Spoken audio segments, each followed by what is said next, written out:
The jungle of Viridian 7 was not a place for the weak. Every plant had thorns. Every shadow held teeth. The air itself felt heavy, like it was waiting for something to die. Doyen wiped sweat from his forehead and checked his scanner again. The device showed heat signatures all around them. Most were small, nothing dangerous. But one signature made him pause. It was big. Very big. "We should move," said Rixtal, the expedition leader. His feathers were bright blue, and they ruffled when he was nervous. Right now, they were very ruffled. The readings are wrong. Nothing should be that large. Hana, the other human on the team, held her weapon ready. She had been Doyen's friend for 5 years. They had survived 3 frontier planets together. "Doyen, what do you think?" Doyen looked at the trees ahead. Something was moving through them. Branches broke with loud cracks. "I think we're about to meet the locals." Vel, the head of security, hissed through his sharp teeth. His scales turned dark green, which meant he was ready to fight. "Formation Beta. Prepare to retreat on my command." The team of 8 scientists and guards formed a circle. Everyone pointed their weapons outward. Doyen was the only one holding a medical scanner instead of a gun. The creature came through the trees like a landslide. It stood as tall as their shuttle and was twice as long. 8 legs, each thick as a tree trunk, carried a body covered in black armor. Spines ran down its back, glowing faintly with poison. Its head had too many eyes, and all of them were filled with rage. "Korvath," Vel shouted. "Retreat, now!" The team ran. The creature roared, a sound that made Doyen's bones vibrate. It charged after them, each footstep shaking the ground. But something was wrong. Doyen noticed it even while running. The creature was limping. One of its sides dragged lower than the other. Its roar was not just anger. There was pain in it. "Wait!" Doyen stopped running. "Are you insane?" Rixtal screamed. "Move!" The Korvath crashed through another tree, but it stumbled. It tried to turn too fast and fell to one side, crashing into the dirt. The creature's scream was different now. It was the sound of an animal that hurt badly. Doyen walked toward it. "Doyen, no!" Hana's voice was sharp with fear. "Get back here!" "Vel, stun him. Pull him back," Rixtal ordered. But Doyen kept walking, slow and steady. He held his hands out, showing he had no weapon. "It's okay," he said softly. "It's okay." The Korvath tried to stand, but its legs shook. It turned its massive head toward Doyen. Its jaws opened, showing teeth the size of knives. A low growl came from deep in its throat. Doyen stopped 10 feet away, close enough to see the creature clearly, close enough to die in 1 second if it attacked. That's when he saw the wound. On the creature's left side, between its armor plates, something moved. Parasites. Hundreds of them. They glowed with a sick blue light and ate into the Korvath's flesh. The wound was infected, swollen, and leaking dark fluid. "Oh," Doyen said quietly. "You're dying." The Korvath's growl became weaker. It tried to stand again but fell. One of its claws scraped the ground near Doyen's feet, leaving deep marks in the soil. Behind him, the team was shouting. Vel was charging his weapon. Hana was arguing with him, blocking his shot. "Give him 1 minute," Hana yelled. "Just 1 minute. He'll be dead in 1 minute." Vel shouted back. Doyen opened his medical kit. The Korvath watched him with eyes that seemed too smart for an animal. It was afraid. Doyen could see that. Every creature looked the same when it was afraid and in pain. "I'm going to help you," Doyen said. He kept his voice low and calm. "This will hurt at first, but then it will feel better. I promise." He pulled out a large syringe. The needle was made for treating big animals. He had used it on cargo beasts and injured wildlife. Never on something that could eat him whole. The Korvath's claw moved closer. It could crush Doyen's skull easily. Instead, it stopped inches away. The creature's breathing was fast and shallow. Doyen stepped forward. His hands were steady, even though his heart was racing. He reached toward the wound, moving slowly so the creature could see everything he did. "I know," Doyen whispered. "I know it hurts, but I can make it stop." He injected the sedative near the wound, not enough to knock the creature out, just enough to numb the pain. The Korvath flinched but didn't attack. Doyen counted to 10, giving the medicine time to work. Then he pulled out his plasma scalpel. The tool hummed with energy. "Easy," he said. "I'm going to remove them now." He cut into the wound carefully. The parasites squirmed as he pulled them out one by one. Each one was as long as his arm. They made horrible squealing sounds when they died. The Korvath trembled, but it stayed still. Behind him, the team had gone silent. No one spoke. No one even breathed loudly. Doyen worked for 10 minutes. He removed every parasite he could find. Then he cleaned the wound with antiseptic spray. The creature hissed at the sting, but its claw remained where it was, not moving to strike. He applied regenerative gel to help the flesh heal. Then he gave the creature antibiotics, 3 shots in different places. His hands were covered in dark blood and parasite slime, but he didn't care. Finally, he stepped back. There, that should help. You need to rest and let it heal. The Korvath looked at him. Its many eyes blinked slowly, one after another. Then, moving carefully, it pushed itself up onto its legs. The creature stood at full height, towering over Doyen like a mountain of armor and teeth. Vel raised his weapon. It's going to attack! But the Korvath just looked down at Doyen. For a long moment, neither moved. Then the creature turned and walked into the jungle. It moved better now, no longer dragging its side. Within seconds, it was gone. Doyen let out a breath he didn't know he was holding. Hana ran to him and grabbed his shoulder. Are you okay? Are you hurt? I'm fine, Doyen said. His legs felt weak now that it was over. Rixtal walked up slowly, his feathers still ruffled. That was the most foolish, reckless, insane thing I have ever witnessed. Probably, Doyen agreed. Why did you do it? Vel demanded. His scales were still dark with aggression. That creature could have killed all of us. Doyen looked at where the Korvath had disappeared into the trees. It was in pain. Everything is dangerous when it's in pain and scared. I just took away the pain. After that, there was no reason to be scared. You can't know that, Rixtal said. You can't predict what an animal will do. No, Doyen said. But I can try. And if I didn't try, it would have died. Slow and painful. Hana checked him over, making sure he wasn't injured. You have a death wish, my friend. Maybe, Doyen smiled. Or maybe I just don't like seeing things suffer. The team walked back to camp in silence. Everyone was thinking about what they had seen. A human had touched an apex predator and lived. More than that, the creature had let him help it. That night, Doyen couldn't sleep. He kept thinking about the Korvath's eyes. They were intelligent, more than anyone realized. The camp's perimeter alarms went off at midnight. Everyone grabbed their weapons and ran outside. The scanners showed something big circling their camp. Very big. It's back, Vel said. The Korvath is back. Rixtal's feathers went flat with fear. It's hunting us, but Doyen shook his head. He put down his scanner and walked toward the camp barrier. The force field hummed between him and the dark jungle. Doyen, don't, Hana warned. He stepped through the barrier anyway, leaving the safety of the camp. The alarm screamed. The team shouted at him to come back. In the darkness ahead, 8 legs moved through the shadows.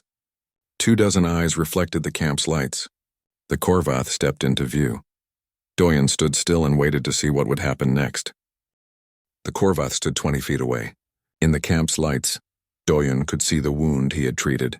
It looked better already. The swelling was down and the flesh was starting to heal. Hey there, Doyen said softly. How are you feeling? The creature lowered its massive head. Its breath washed over Doyen like hot wind. It smelled like earth and something sharper like metal. The Korvath's jaws opened slightly and Doyen could see every one of its teeth. Behind him, Hana's voice was tight. Doyen, please come back, but Doyen didn't move. He watched the creature's eyes. They weren't angry. They were curious. The Korvath took one step closer, then another. Its claw reached out, the same one that had almost crushed Doyen earlier. This time it moved slowly, carefully. The claw touched Doyen's chest, gentle as a whisper. It stayed there for 3 heartbeats, then pulled away. The creature turned and walked back into the jungle. Just like that, it was gone. Doyen returned to the camp. Everyone stared at him like he had grown a second head. What just happened? Rixtal asked. His voice was barely a whisper. I think it was saying thank you, Doyen said. Korvaths don't say thank you, Vel said. They hunt. They kill, they eat. That's all. Maybe we don't know them as well as we think, Doyen suggested. Nobody slept well that night. The next morning, everyone was nervous and tired. They packed their equipment to continue the survey work. Viridian 7 had thousands of plant species to catalog. The team had 3 more weeks of work ahead. At dawn, something appeared at the edge of camp. It was a dead animal. A ridge stalker, one of the predators that had been stealing their supplies. It was huge, with claws like swords and a mouthful of fangs. Now it lay dead, killed cleanly and quickly. Who brought this? Vel asked. Doyen walked over to examine it. The killing wound was precise. Made by something big, something that knew exactly where to strike. Around the body he found tracks, 8 legs, each print pressed deep into the ground. It was the Korvath, Doyen said. Why would it bring us food? Asked Pip, the youngest team member. He was small and fuzzy from a species that looked like rabbits but could speak 5 languages. Gift, Hannah said. She was smiling. It's a gift. Pack hunters do this. They share kills with their group. We're not its group, Rixtal protested, but his feathers were bright with interest now, not fear. Are we? Over the next few days they saw the Korvath regularly. It never came into camp, but it was always nearby. At dawn and at dusk they could see it moving through the trees. Other predators that used to bother them disappeared. The jungle became quieter, safer. One morning, Pip went to collect water from a nearby stream. He didn't return when expected. The team searched for him, calling his name. 2 hours passed. Fear grew. They found him by the stream unconscious. He had slipped on wet rocks and hit his head. But he wasn't alone. The Korvath stood over him like a guard. When the team approached, the creature didn't attack. It just moved aside, letting them reach Pip. Doyen checked Pip carefully. He's okay. Just knocked out. He'll wake up soon. The Korvath watched until Pip was safely back at camp. Then it left. That evening, Doyen sat outside the camp barrier. He wanted to see if the creature would come. He didn't have to wait long. The Korvath emerged from the shadows and sat down nearby. Not threatening, just present. I should give you a name, Doyen said. Can't keep calling you the Korvath. How about Taeyang? It means sun, because you drove away all the dangerous things around us. Like the sun drives away darkness. The creature made a low rumbling sound. Not a growl. Something else. Almost like a purr. Hannah came out to join them, moving slowly. I can't believe this is real. Neither can I, Doyen admitted. How did you know it wouldn't kill you? She asked. That first time when you treated it. How did you know? Doyen was quiet for a moment. I didn't know. But I thought about it like this. If I ran away, maybe I'd live. Maybe I'd die, but that creature would definitely die. Slow and painful. If I helped it, maybe we'd both die. Or maybe something new would happen. Something better. That's not very logical, Hannah said. No, Doyen agreed. But fear isn't logical either. And sometimes the only way past fear is trust. Taeyang moved closer. Its huge head lowered until it was level with Doyen. One eye, as big as a dinner plate, stared at him. Slowly, carefully, Doyen reached out his hand. He touched the creature's armored head. The armor was warm and smooth. Taeyang made that purring rumble again. Hannah laughed in disbelief. You made friends with an apex predator. I guess I did. The next day, Rixtal called a meeting. I've been documenting everything. The galactic science community needs to know about this. Korvaths are much more intelligent than we thought. This changes everything we know about this species. What about Taeyang? Pip asked. He had woken up with a headache but was otherwise fine. Will they take him away to study? No, Doyen said firmly. Taeyang is free. He chooses to be here.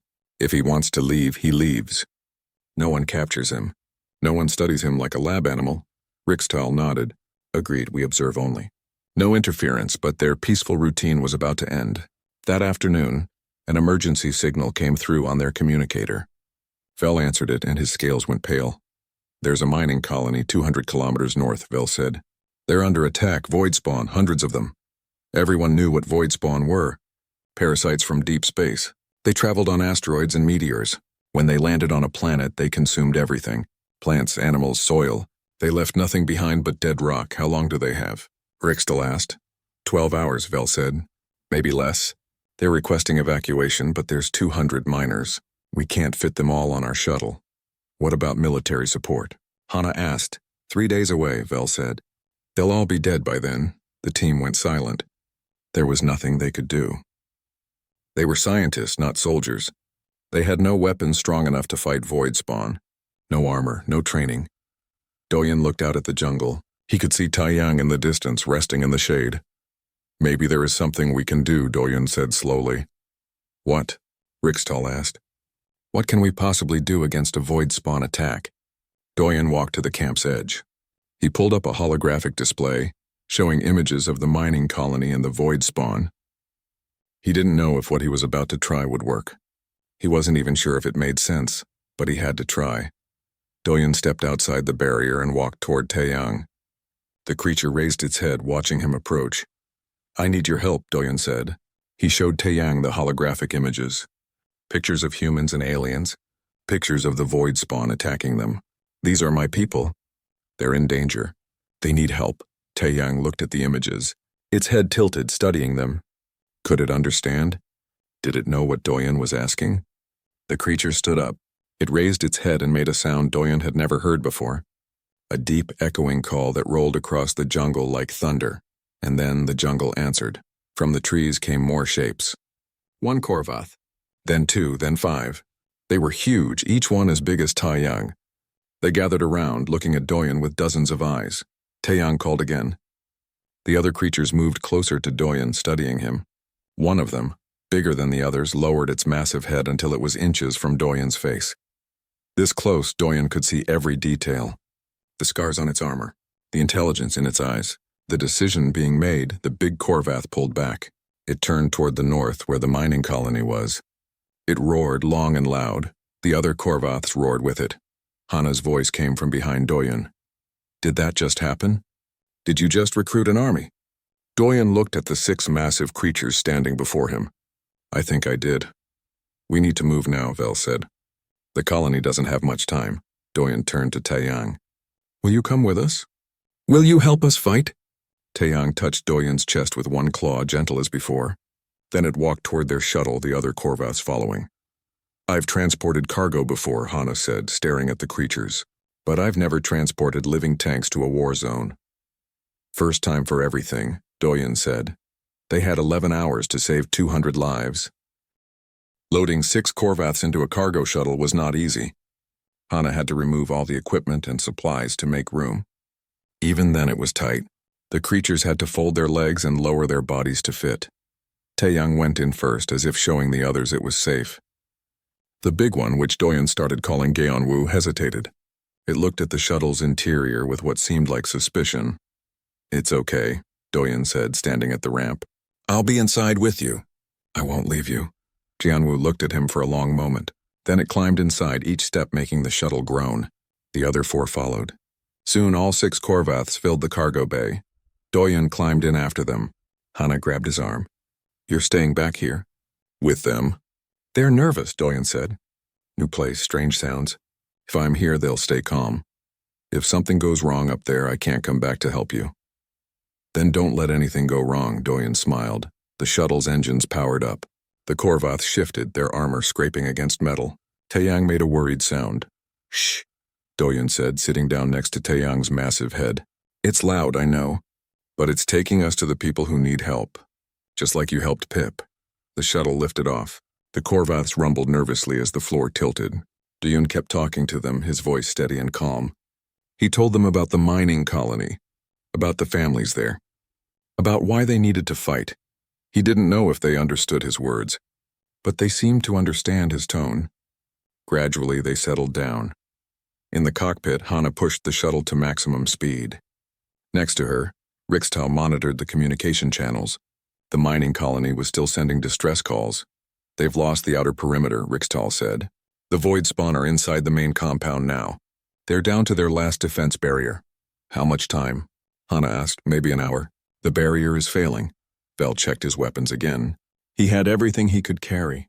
Plasma rifle, shock grenades, energy blade. "We're not soldiers.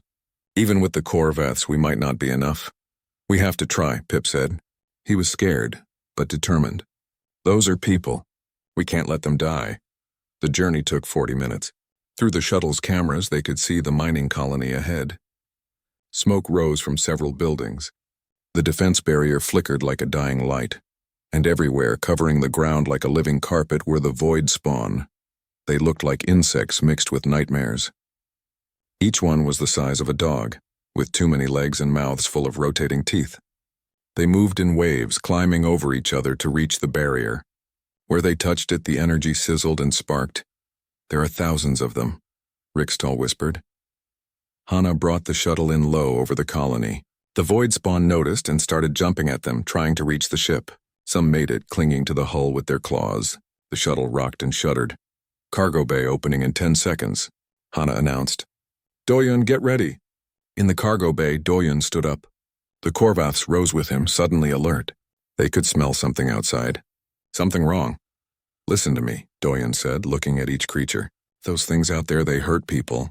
They destroy everything. We need to stop them. Can you help us? Taeyang moved to the cargo door. Its body was tense, ready. The door opened. The void spawn saw the Korvaths and shrieked. It was a horrible sound, like metal being torn apart. They surged toward the shuttle in a black wave. Taeyang didn't wait. It leaped from the shuttle, landing in the middle of the void spawn swarm. Its claws began moving fast and precise. Each strike killed multiple creatures. The other Korvaths followed, jumping into the battle. It was beautiful and terrible at the same time. The Korvaths moved like dancers, but deadly ones. Their armored bodies crushed the void spawn. Their claws ripped through the creatures like paper. Their venomous spines shot out, each one killing anything it touched. The void spawn fought back. They swarmed over the Korvaths, trying to overwhelm them with numbers. But the creature's armor was too strong. The void spawn's teeth couldn't pierce it. Hana landed the shuttle near the colony's main shelter. The doors opened and people ran out. Humans, aliens, children, all of them running for the shuttle. Get them inside, Vel shouted. He was firing his rifle at the void spawn that got too close. Hurry! Doyen jumped down from the shuttle. He could see one of the Korvaths, the smallest one, stumbling. Void spawn covered its back, finding gaps in its armor. The creature was in trouble. No! Doyen ran across the battlefield. Void spawn lunged at him, but he dodged and kept running. He reached the fallen Korvath and jumped onto its back. The void spawn turned toward him. Their teeth clicked together, hungry. Doyen pulled out a canister of chemical spray, something used to clean engine parts. He sprayed it at the void spawn. They shrieked and fell off, their bodies smoking. He pulled more off with his hands, throwing them away.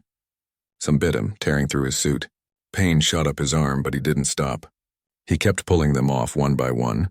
The Korvath struggled to its feet. It shook its body, throwing off the remaining void spawn. Then it turned and saw Doyun. The human was bleeding from several wounds, but he was smiling. You're okay, Doyun said. Get back to fighting. The creature made a sound, then charged back into the swarm. Taeyang had seen what happened. It moved closer to Doyen, protecting him. The other Korvaths saw too. They changed their fighting pattern, staying closer together, keeping Doyen in the center. More colonists ran for the shuttle. Hana was shouting for them to hurry. The shuttle was almost full. Then the ground shook. Something big was moving underground. The soil erupted and a massive creature emerged.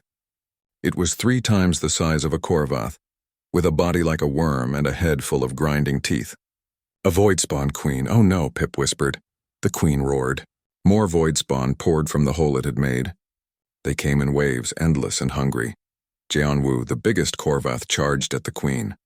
They collided like 2 mountains crashing together. The queen wrapped around Jeonwoo, trying to crush it. But Jeonwoo's armor held.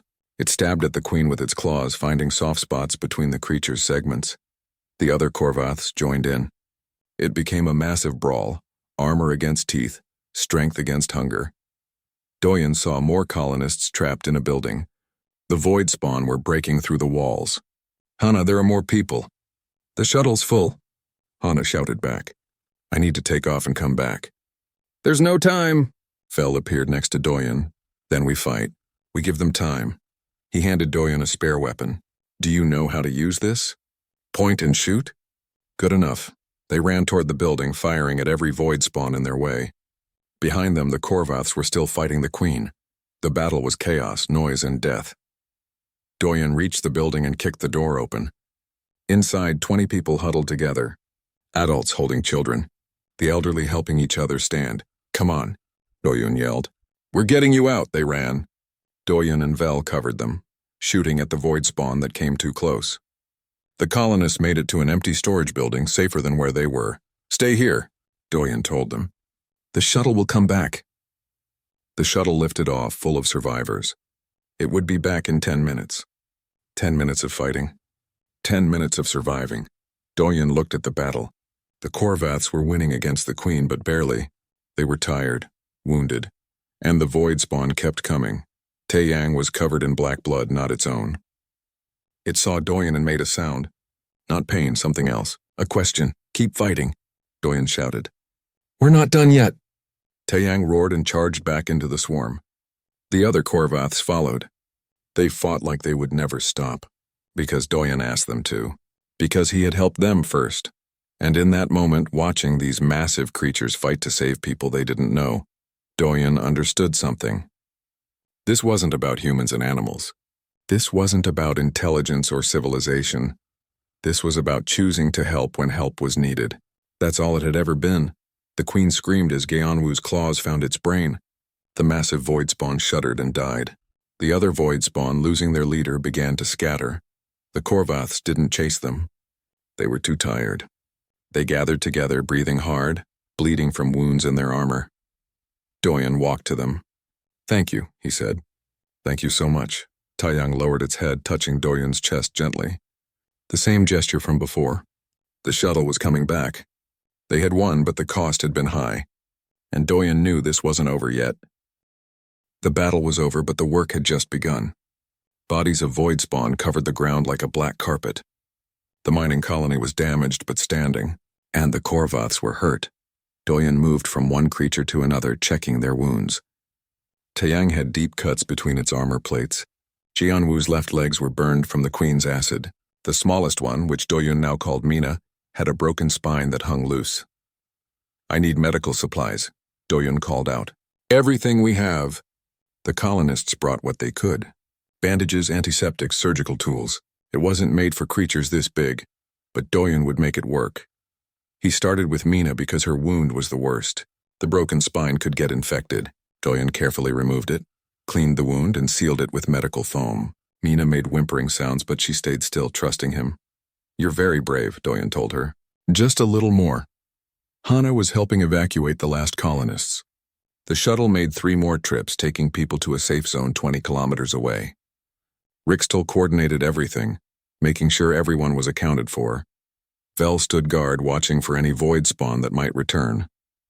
His scales were covered in black blood, but he seemed fine. "How are they?" he asked, nodding at the Korvaths. "They'll live," Doyen said, "but they need rest." "Lots of rest," one of the colonists approached. She was an older woman, her face covered in dirt and tears. "Thank you," she said to Doyen. "My grandchildren. They're alive because of you." "Thank the Korvaths," Doyen said.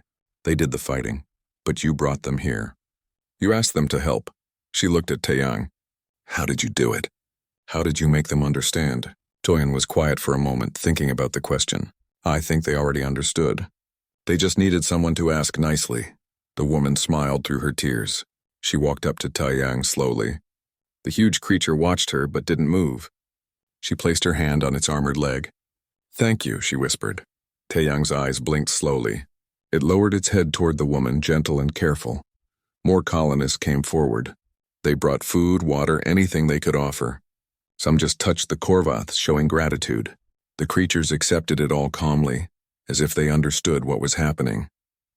By evening, all the colonists were evacuated. Only the survey team remained, plus a few volunteers who wanted to help clean up.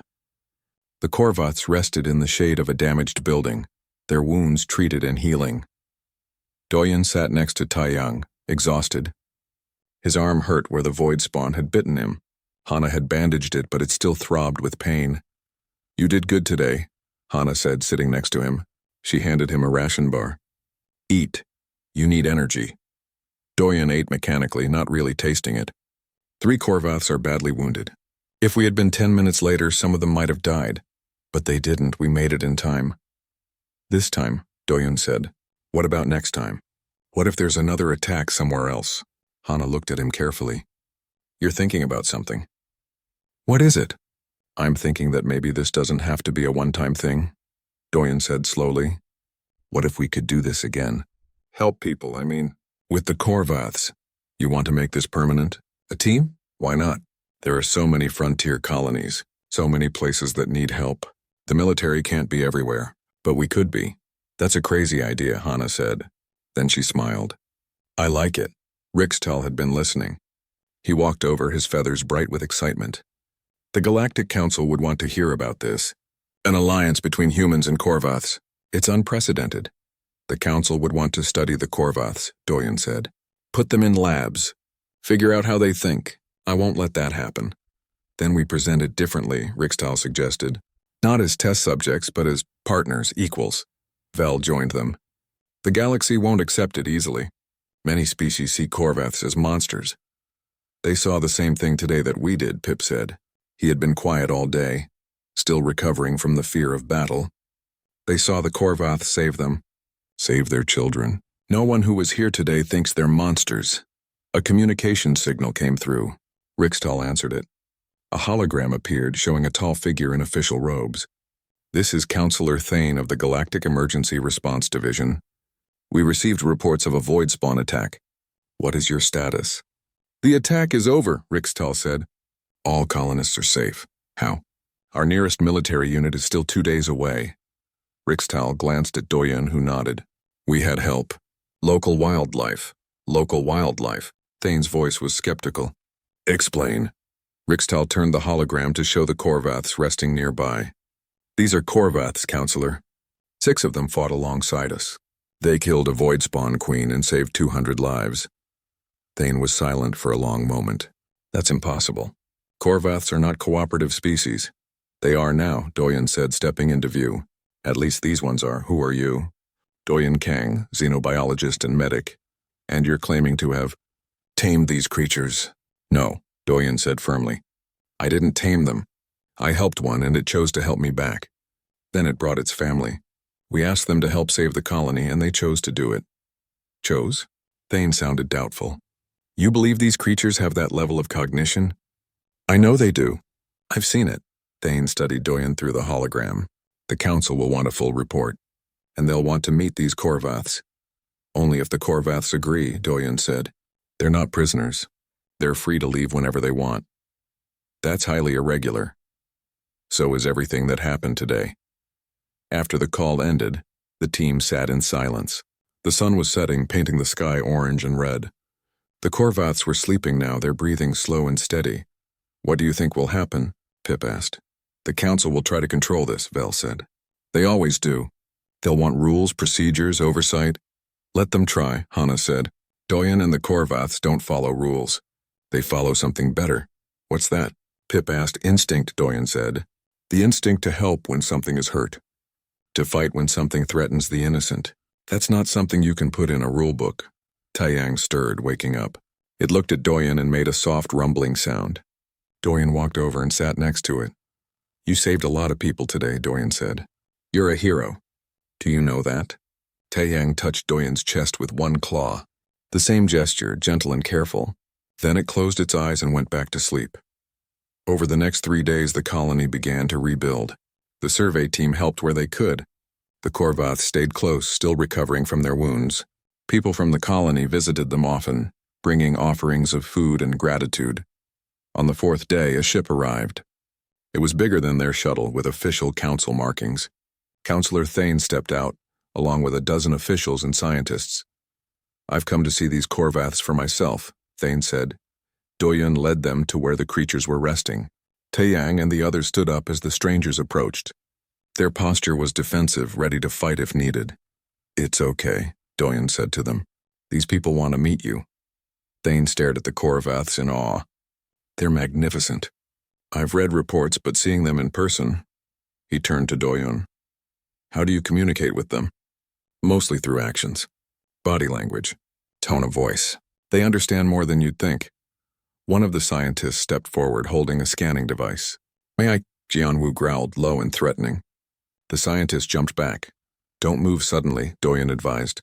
They're protective, especially after the battle. Protective of what? Thane asked.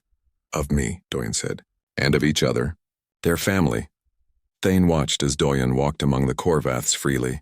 They nuzzled him, made soft sounds, acted nothing like the monsters described in official reports. I have a proposal, Thane said finally. The council is establishing a new program. Frontier Emergency Response Teams. Small groups that can reach crisis situations quickly. We want you to lead one, with the Korvaths, with whoever you think can help. Human, alien, or otherwise. Doyen looked at Hana, who smiled. At Rixtal, who nodded eagerly. At Vel, who shrugged but seemed interested. At Pip, who bounced with excitement. Then he looked at Taiyang. What do you think? Want to help more people? Taiyang roared. It wasn't an angry sound. It was agreement. The other Korvaths roared with it. I think that's a yes, Doyen said. Thane smiled. Then welcome to the Emergency Response Division. Your team designation is Alpha 7. Your first assignment will be— No, Doyen interrupted. No assignments yet. We rest first, we heal. Then we decide where to go and who to help. This isn't military. This is something different. Thane looked like he wanted to argue, but then he saw the Korvath standing behind Doyen, protective and fierce. He nodded. As you wish. Rest and heal. The galaxy can wait a little longer. That night, under alien stars, Doyen sat with his team. His strange, impossible team. Humans and aliens and creatures that shouldn't be anyone's ally. Are we really doing this? Pip asked. Looks like it, Hana said. It's insane, Vel muttered. But he was smiling. Probably, Doyen agreed. But someone has to. Taeyang's head rested next to Doyen, warm and solid and real. An apex predator that had become something more. A friend and ally. A partner in something that the galaxy had never seen before. The adventure was just beginning. 6 months had passed since the battle at the mining colony. Team Alpha 7 had responded to 12 emergency calls. Fires, floods, creature attacks, and one very difficult hostage situation. Every time the Korvaths had proven themselves not as weapons but as protectors. Today they were back on Viridian 7. Back where it all started. But this time they weren't alone. A delegation from the Galactic Council had come to witness what Counselor Thane called the most significant interspecies cooperation event in modern history. Doyen stood in the jungle, clearing with Taeyang beside him. The creature had grown larger, its armor thicker. The wound Doyen had treated was now just a scar, barely visible. Around them, Geonwoo, Mina, and the other 3 Korvaths rested peacefully. Are you nervous? Hana asked. She wore her official emergency response uniform now, though she still kept her old pilot jacket. A little, Doyen admitted. This feels too formal, too official. You saved over 1,000 lives in 6 months, Rixtal said. His feathers were bright with pride. The galaxy needs to recognize that. A shuttle landed nearby. Counselor Thane emerged, followed by representatives from 24 species. News drones hovered overhead, recording everything. Dr. Kang, Thane greeted him formally. Thank you for having us. It's just Doyen, he said. And you're welcome. Thane gestured to the assembled crowd. We're here to witness the official recognition of the Korvath species as sentient and capable of diplomatic relations. This is unprecedented. It shouldn't be, Doyen said. We should have recognized it long ago. A small alien with purple skin stepped forward. I am Ambassador Eula from the planet Kerrison. 3 weeks ago, your team saved my homeworld from toxic floods. The Korvaths pulled survivors from water that would have dissolved our skin. They worked for 20 hours without stopping. She looked at Taeyang. We owe them everything. More people came forward, each telling their story. A child that Mina had carried to safety during a building collapse. A researcher that Geonwoo had shielded from falling debris. A whole village that the Korvaths had defended from a predator pack. One by one they approached the Korvaths, not with fear but with respect and gratitude. The creatures accepted the attention calmly as they had learned to do. The council has voted, Thane announced. From this day forward, Korvaths are recognized as protected sentient beings. Hunting them is illegal. Harming them is illegal. And any Korvath that chooses to work with other species will be afforded full rights and protections. Applause filled the clearing. The news drones captured it all, broadcasting to billions of viewers across the galaxy. But Doyen was focused on something else. Movement in the trees. He recognized the pattern. More Korvaths were approaching. Not 6 this time, dozens. The crowd went silent as the creatures emerged from the jungle. Young ones, old ones, all sizes and colors. They gathered at the edge of the clearing, watching. Taeyang made a sound, calling to them. Several approached cautiously. They looked at Doyen, then at the other humans and aliens, then at the cameras. They're curious, Doyen said quietly. They want to see what all this is about. One young Korvath, barely the size of a ground car, walked right up to Doyen. It stared at him with bright, intelligent eyes. Hello there, Doyen said softly. He held out his hand, letting the creature sniff it. I'm Doyen. The young Korvath touched his hand with one claw, mimicking what it had seen Taeyang do. Gentle and curious, Ambassador Eula whispered to Thane. They're learning from each other. The young ones are watching how the others interact with us. It's more than learning, Rixtal said.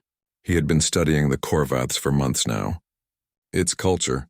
They're teaching the next generation that not all strangers are threats. Pip, who had become something of an assistant to Doyun, was playing with 3 young Korvaths. They were being very careful not to hurt the small alien, their movements slow and controlled. This is what could happen everywhere, Doyun said to the crowd, not just with Korvaths. With every species we label as dangerous or primitive, we just need to take the first step. Show them we don't want to hurt them. Show them we can be trusted. But it requires someone brave enough to take that first step, Thane said. Someone willing to risk everything. Or maybe just someone who couldn't watch another thing suffer. Doyun replied. The ceremony continued with speeches and official declarations. But Doyun slipped away, walking deeper into the jungle. Taeyang followed, as it always did. They reached the spot where they had first met. The tree branches were still broken from where Taeyang had crashed through, injured and dying. It felt like a lifetime ago, do you remember? Doyun asked. You were so angry and scared. You wanted to kill me. Taeyang made a soft sound.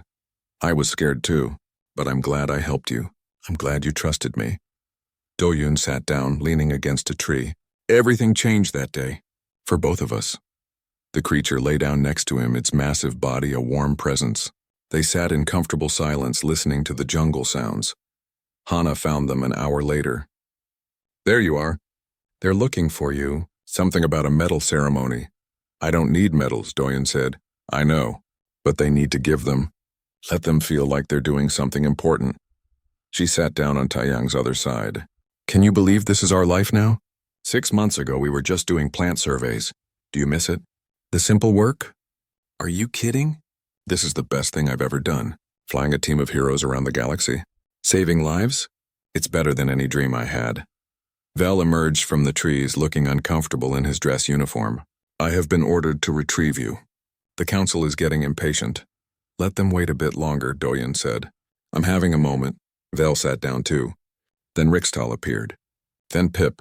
Soon the whole team was there, sitting in the jungle with the Korvaths. I've been thinking, Rixtal said, about writing a book. About all of this. The story of how a human saw past fear and changed everything. That's too much credit, Doyun protested. I just helped an injured animal. You did more than that, Pip said.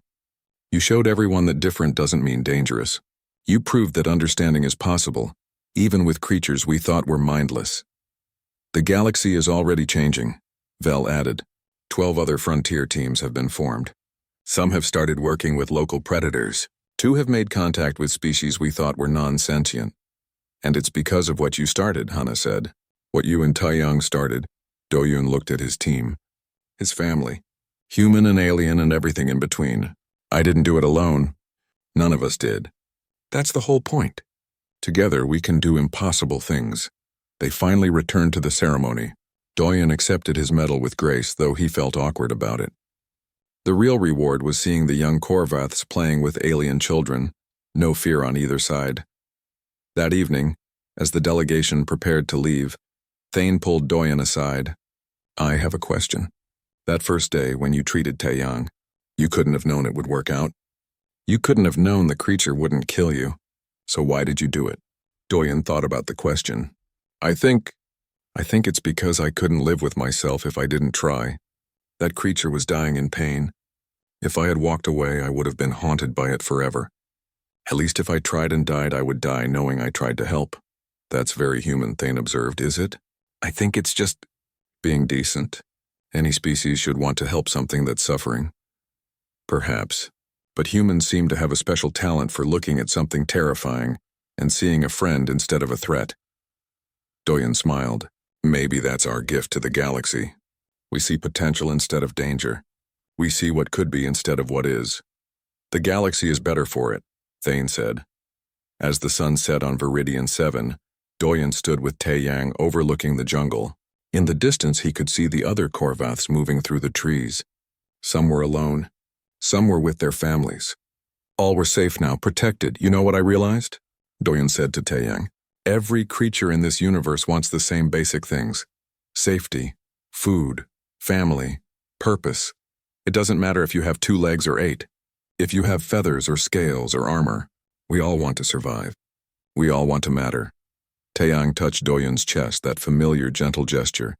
And sometimes, Doyun continued, all it takes to change everything is one person willing to reach out. One person willing to say, I see you. I understand you. I won't hurt you. From that one moment, anything is possible. The stars came out, filling the sky with light. Somewhere in the galaxy, there were people who needed help, places where danger threatened innocent lives. And Team Alpha 7 would be there, ready to answer the call. A human medic, a human pilot, an avian scientist, a reptilian warrior, a small brave explorer, and 6 apex predators who had become something more.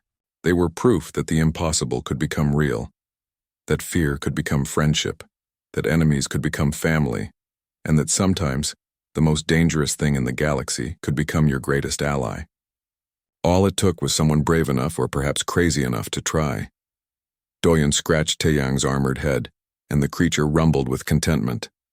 Tomorrow would bring new challenges, new adventures, new chances to make the impossible real.